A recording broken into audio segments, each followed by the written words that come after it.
Con gran emotividad, así se llevó a cabo el homenaje que su hijo Alejandro y varios comediantes y cantantes le organizaron a Manuel El Loco Valdés para recaudar fondos y de esta forma pueda tener dinero para seguir viviendo dignamente, debido a que sus cuentas bancarias aún siguen congeladas.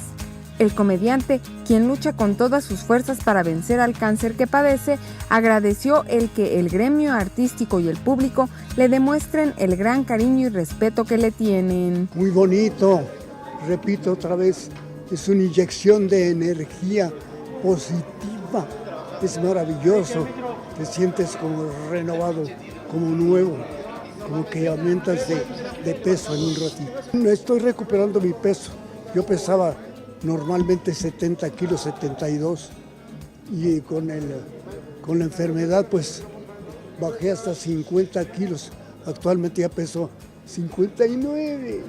Me parece que estamos ganándole a la enfermedad y actualmente ya el doctor me dijo que hasta dentro de 2 meses me vuelven a checar. Mucha culpa la tengo yo porque no me atendí a tiempo, precisamente por estar trabajando. El gran ausente de la noche fue Cristian Castro, a quien don Manuel y su medio hermano Alejandro justificaron diciendo que tiene mucho trabajo en varias partes del mundo y entienden su decisión de no estar tan presente en sus vidas.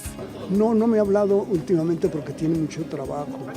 Él me explica y yo comprendo muy bien que el trabajo que tiene es extenuante. Trabaja por aquí, por allá, en la América del Sur, en Centroamérica, en España, en Estados Unidos, etcétera, ¿me entiendes tú? Está ahorita refugiado en Argentina. Como él comentó, no ha estado nunca, ni está. Cristian no se le puede exigir absolutamente nada. Yo entiendo muy bien sus declaraciones. 21 Noticias, Berenice Ortiz.